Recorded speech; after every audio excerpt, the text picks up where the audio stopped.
What's up guys, I'm James. Welcome back to the Great Gambino Watch Reviews. Today we are going to be taking a look at my gold Tissot PRX in 40mm. This line of watches was released by Tissot as a throwback to a flagship design from 1978. The PRX has become a huge success in the watch collecting community, and I've managed to avoid the hype for quite some time until this gold version caused me to cave and add one to my collection. I have never owned a gold tone watch in my life. Something about the combination of that color with the case design felt perfect and added new flavor to my collection. So far, in the past few weeks of owning it, I have not been able to take it off of my wrist. Since the original model was released, we have seen it in various color combinations, as well as with quartz and automatic movements.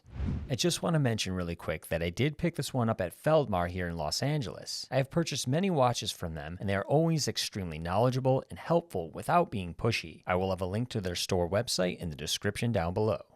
This 40mm gold PVD coated model retails for around $500 and is also available in 35mm with a sunburst dial. Real quick, I'll give you some measurements. We have a case width of 40mm. Lug to lug is 44.6mm. If you want to change out the band, it is a 12mm integrated lug to lug, but the outside measurement is 24mm to the edge of the case. And we have a case thickness of 10.4mm. The side of the crown is bead blasted with an embossed and polished T logo. Tissot uses a flat piece of sapphire crystal, and I have said in past PRX reviews that I do not believe the quartz versions have any AR coating. But the more I wear this model, I'm finding it does an excellent job reducing glare. I cannot officially confirm, but it does feel, at least to me, like some sort of AR coating has been applied. I know there is an anti-reflective treatment on the automatic versions. Just like my past PRX review, I am impressed with the brush job on the top of the case, as well as the chamfered edge on the side leading into the brush side flank. It's very well executed, and the gold PVD coating adds so much fun to this piece. I absolutely love the dial with its vertical brush pattern that catches my eye many times throughout the day. Everything feels crisp and well executed, from the clean text print to the applied indices and handset that do a great job reflecting light off their polished surfaces. The only breakup is the white background of the 3 o'clock date window, but I can appreciate the contrast it creates in an otherwise solid gold colored piece. This piece is powered by the Quartz ETA F06.115. It's a 3-joule movement, and the battery should last between 5 and 7 years.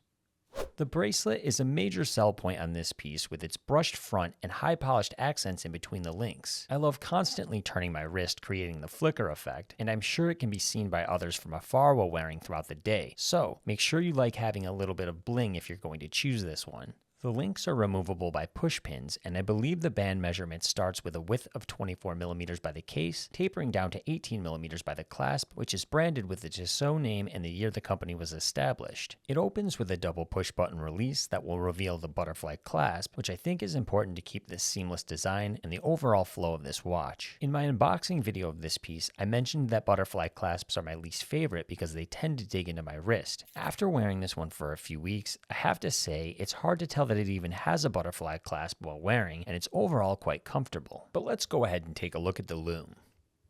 A blue luminous application has been applied to the indices and handset. The Lume is one of my only complaints. The treated area is so tiny that it's almost useless and really only works for a short period of time. And here's a side-by-side shot next to an American quarter to give you a better representation of the scale. And here's a shot on my 6.75-inch wrist. Even though the case is 40mm, it seems to wear more like a 42mm. It conforms to the wrist with that gorgeous bracelet in a way that the piece does not feel overstated. However, if you are interested in something a little smaller, there is that 35mm we mentioned earlier.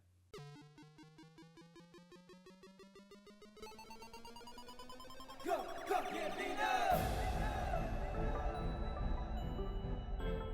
Great Gambino.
Recently, I have purchased a Quartz Brumetric microbrand watch, and now I find myself loving this Quartz Gold PRX. I'm finding that after years of collecting automatic watches, I no longer feel that everything I add absolutely has to have an automatic movement. I'll always be drawn toward automatics, but I believe I'm getting to a point in my watch collecting that I no longer feel the need to avoid quartz. Sometimes purchasing things outside of your norm stylistically is the very thing you need to expand or acquire a broader range of taste. So that's going to wrap up this review and my opinions on the Gold Tissot PRX. If you enjoyed this video, make sure to subscribe and hit the bell button so you will be notified when new videos are up. Thank you for your time, and I will see you in the next one.